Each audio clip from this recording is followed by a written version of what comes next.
wabarakatuh. Alhamdulillah. Alhamdulillahirabbil alamin. Wassalatu wassalamu ala asrafil anbiya'i wal mursalin wa ala alihi wa ashabihi ajma'in, amma ba'd. Fa ya ayyuhal hadirun ittaqullaha haqqa tuqatih wa la tamutunna illa wa antum muslimun. Qala Allah Ta'ala fil Qur'anil Karim, A'udzu billahi minasy syaithanir rajim. Bismillahirrahmanirrahim. Wa laqad arsalna Musa bi ayatina ila fir'auna wa malaihi faqala inni rasulu rabbil alamin. Falamma ja'ahum bi ayatina idzahum minha yadhhakun. Allahumma arhamna bil Qur'an. Ibu dan Bapak sekalian, jamaah subuh di Masjid Al-Mukarramah rahimakumullah.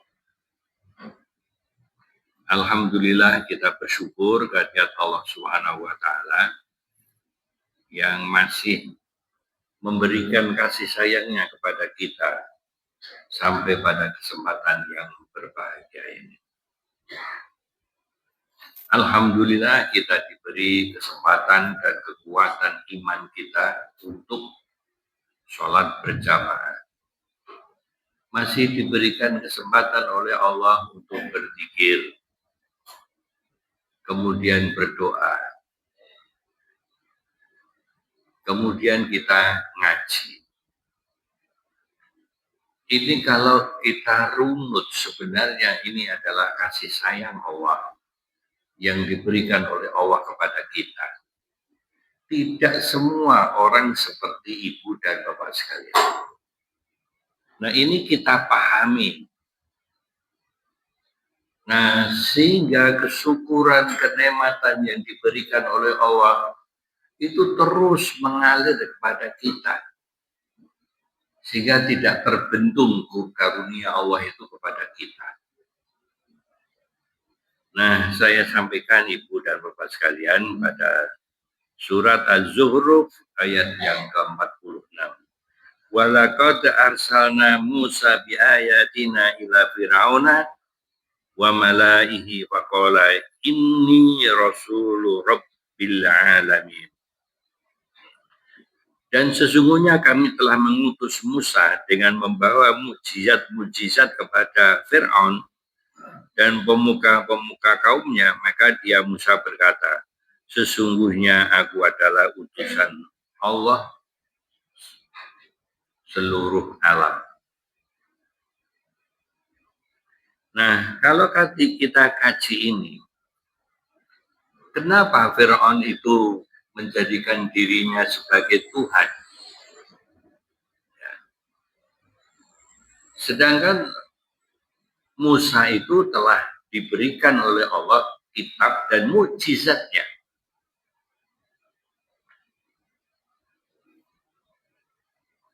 Allah telah mengutus Musa, bahwa Allah Subhanahu wa taala mengutusnya kepada Fir'aun dan pembesar-pembesar kaumnya yang terdiri dari para amir dan para patih dan para rakyat dan sekutu-sekutunya. Dan Allah memberikan berbagai mukjizat yang luar biasa, seperti tangannya menjadi putih menyilaukan. Tangannya putih sampai menyilaukan. Tongkatnya dan banjir, juga belalang kutu, katak, dan darah. Selain itu juga mukjizat yang menjadikan mereka mengalami kekurangan pangan dan buah-buahan serta banyak jiwa yang mati. Sekalipun ada mukjizat semua itu, tetapi Fir'aun tetap pendiriannya bahwa saya adalah Tuhan. Ini adalah sebuah kesombongan makhluk manusia, makhluk Allah, yang menjadikan dirinya sebagai yang maha mencipta. Kalau Fir'aun itu mendapatkan petunjuk dari Allah, Masya Allah, luar biasa sebenarnya. Kekuatannya dan kecerdasannya. Nah, keuletannya dengan perintah-perintahnya luar biasa itu. Nah, kemudian kalau sudah begitu, mestinya manusia itu dengan mujizat-mujizat yang ada. Apa mujizat itu? Hal-hal yang tidak bisa ditandingi oleh manusia. Keajaiban yang diberikan oleh Allah kepada Rasulnya, kemudian berperan kepada masyarakatnya yang tidak bisa ditandingi. Mujizat yang teragung ini adalah Al-Quran. Kalau mujizat tongkat, kemudian kita bandingkan pada mujizat Al-Quran. Kalau dulu bisa membelah laut dengan tongkatnya, kemudian dia menyelamatkan diri. Karena apa? Mujizat Allah yang diberikan kepada Nabi Musa sehingga Fir'aun tenggelam. Tetapi ketika Al-Quran itu datang, Masya Allah, dahsyatnya. Bagaimana kapal-kapal itu bisa menyeberang. Bagaimana ikan-ikan yang ada di dalamnya itu semuanya dihalalkan. Itu adalah dari pengertian-pengertian yang diberikan oleh Allah kepada Rasulullah Shallallahu Alaihi Wasallam. Nah, kemudian falamma ja'ahum biayatina idzahum minha yadhakun.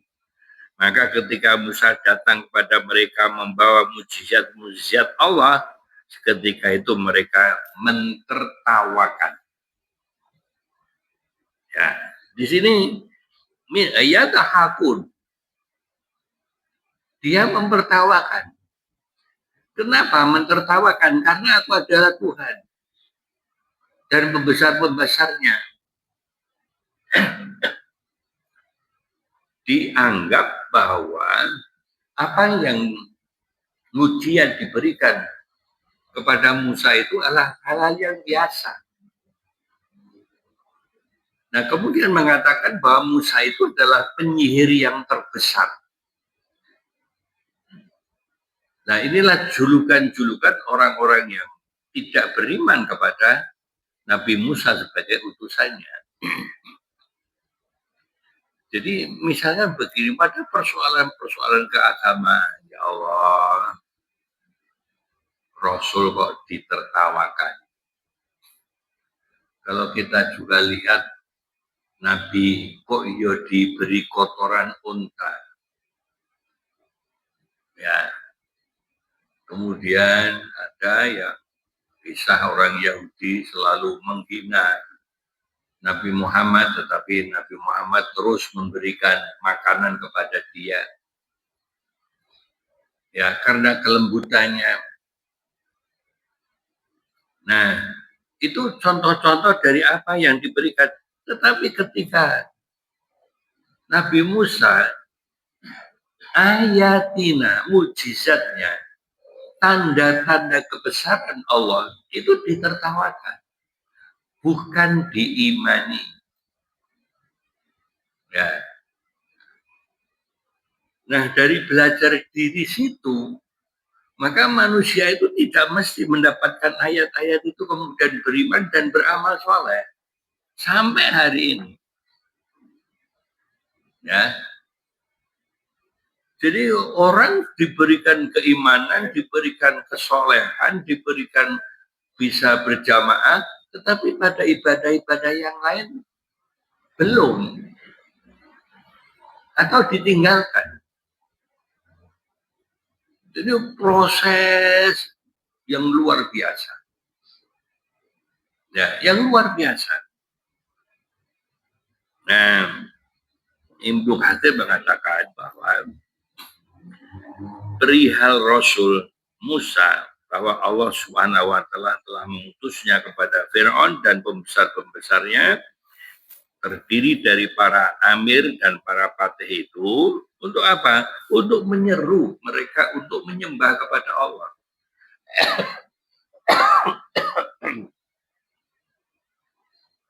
Lihat, lihat budullah, menyembah kepada Allah. Jadi ketika Nabi Adam sampai dengan Nabi Muhammad itu pokok ajaran terakhir adalah ma'rifatullah.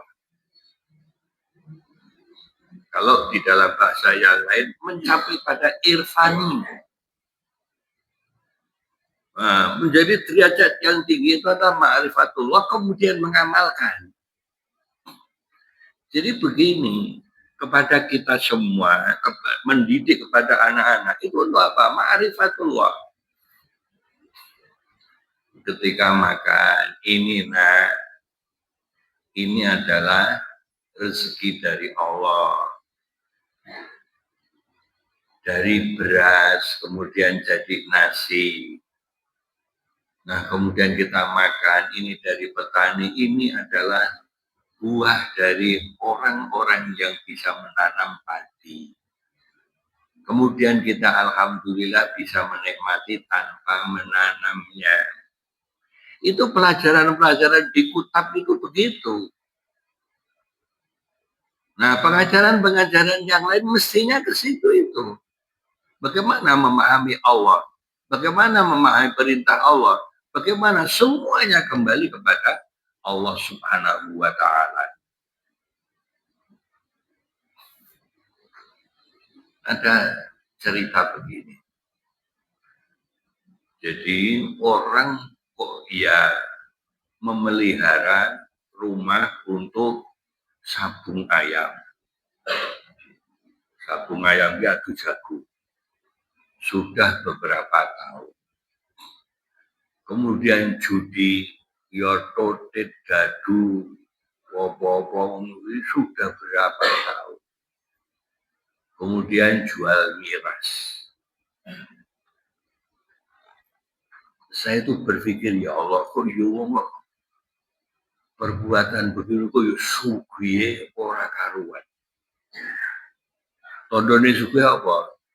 Di parkiran itu ada Robicon. Harga mobil yang 2 miliar. Loh.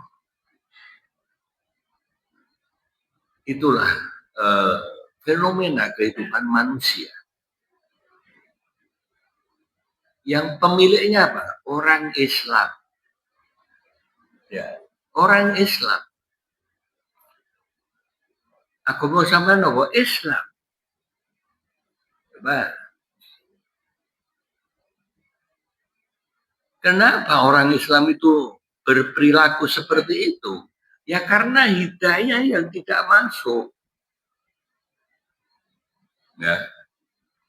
Hidayah yang tidak masuk. Dengan diberikan rezeki yang berlimpah, tidak hanya Robicon. Tapi mobil-mobil yang lain itu mewah semua. Kamu Ustaz kok yoran duwe.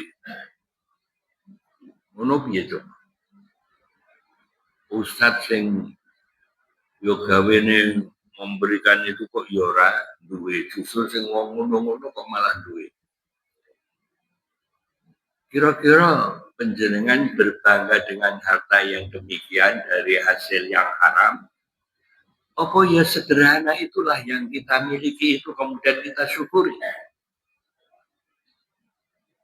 Nah, ini persoalannya begitu. Kalau Allah itu tidak memberikan sinarnya, wa ma nurihim min ayati idza hiya akbar min ukhtiha wa hadnahum bil adzabi la'allahum yarji'un. Dan tidaklah Allah perlihatkan satu mujizat kepada mereka kecuali mujizat itu lebih besar dan mujizat itu yang dengan sebelumnya lebih besar. Dan kami tampakkan kepada mereka azab agar kembali ke jalan yang benar. orang itu ya kudune kembali kepada jalan yang benar. Saya katakan, Pak, sing jenenge miras niku ngendikanipun Rasul al khamru umul khaba'ith. Jadi miras itu induk dari segala kejahatan. Mula niki dengan lereni terus. Jangan hanya ketika disidak dengan pemerintah dilereni. Nah, saya itu punya firasat. Ini orang itu memang tidak mendapatkan atau belum mendapatkan petunjuk dari Allah. Kalau saya melihat mata kosong, nah, saya minta di lingkungannya coba itu didekati. Jadi sing lapangan gua tuh jago, kuwi aja dimruhke ning kalangane kuwi diresiki. Terus untuk apa? Untuk kegiatan sosial. Rapat-rapat opo kelurahan, opo RT, opo sokolo pengajian. Jadi akibat judi itu tokoh agama di situ kehilangan mobil. Apa kehilangan mobil digajake mobilnya pamannya sendiri habis untuk judi. Mobilnya nggak balik. Itu pengaruh jahatnya seperti itu. Nah, tetapi kalau tidak ada hidayah kepada Allah Subhanahu wa taala, walaupun telah diperlihatkan mukjizat-mukjizat Allah yang diberikan kepada Nabi Musa, Fir'aun tak akan gubris dan mentertawakan apa yang diberikan oleh Allah kepada Musa itu. Maka kisah ini memberikan pelajaran bagi kita bagaimana manusia itu ketika mendapatkan ayat-ayat Allah, tanda-tanda kekuasaan Allah itu begitu menerima, kemudian akan mengatakan sami'na wa aqa'na.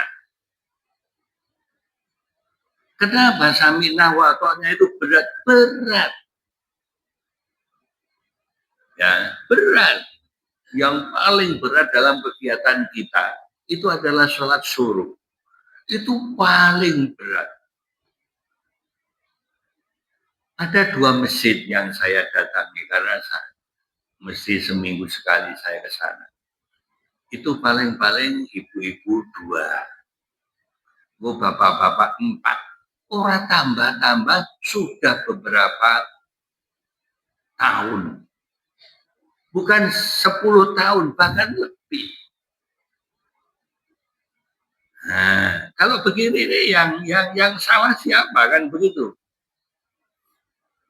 Kalau dalam karomah standar, ibu-ibunya juga bagus, banyak, bapak-bapak juga banyak. Itu menjadi ukuran betapa pentingnya kalau sholat suruh itu akan mendapatkan apa? Ka'ajri hajan wa umroh taman. Akan mendapatkan pahala seperti haji dan umroh sempurna. Telinga kita dengar, tetapi praktek itu yang paling banyak ada di Masjid At-Taqwa, Manggis. Dari 9 masjid yang saya datangi. Nomor 2 Masjid Muttaqin. Nomor 3 Al-Mukarramah. Jadi apa? Walaupun Allah itu telah mengatakan itu, Rasulullah sudah mengatakan begitu, tetapi kalau ini iman kita itu tidak tergerak, sinar Allah dan cahaya Allah dalam petunjuknya tidak digubris. Nah, maka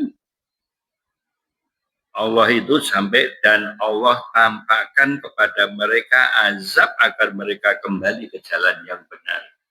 Fir'aun jangan terus-menerus seperti itu, kembalilah ke jalan yang benar. Jadi setelah kita apa-apa, kembalilah ke jalan yang benar.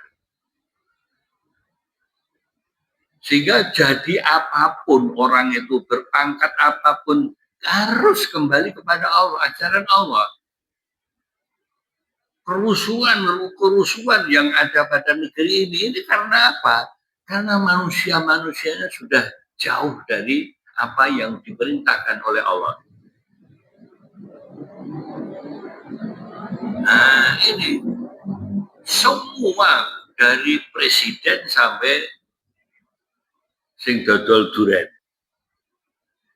Itu kalau kita melihat begitu, kenapa ada kerusuhan? Karena ketidakpuasan masyarakat itu sudah memuncak. Ya. Nah, saya itu juga berat kemarin hari Senin. Jadi ada aliansi umat Islam yang ingin demo atau yang ingin silaturahmi ke DPR. Itu saja nggak boleh. Anak-anak itu juga cerdas loh. Aku kurang ngomong kalau ketua DPR kok ora oleh. Nah, apa? Wes, saiki anak-anak itu penjalukmu apa? Nah, kami ya Allah, ya. Jadi kekhawatiran pemerintah terhadap demo di Karanganyar itu sangat-sangat berat. Aku demo ki gur arep menuntut ini loh Pak. Apa wes? Pembangunan Holy Land di Karangturi, Gunungrejo harus dihentikan. Miniatur Yerusalem yang sudah menguasai 40 hektar tanah. 40 hektar loh Pak. Kalau ini dikabulkan dan pembangunan itu berhenti, maka saya tidak ke DPR. Dan hari ini, kalau anak-anak itu nanti demo berarti pembangunan Holy Land terus. Tetapi kalau ini hari nanti tidak ada demo, berarti berhenti pembangunan Holy Land. Untuk miniatur Yerusalem. Umat Islam tidak bisa apa-apa. Yang sudah 80 atau 95%. Ya, bahkan mendirikan masjid saja tersiok-siok. Belum ada dana, baru membeli tanahnya. Tanah hanya 2.000 saja, itu sudah 500 juta. Ngumpul-ngumpul ke umat Islam ya nggak sampai. Nah, kemarin sudah dibayar lunas 500 juta. Urunan. Sedangkan dia kok ini 2.000. Dia itu 40 hektar. Berapa miliar itu? Hah? Wis mbuh akeh ngono wae.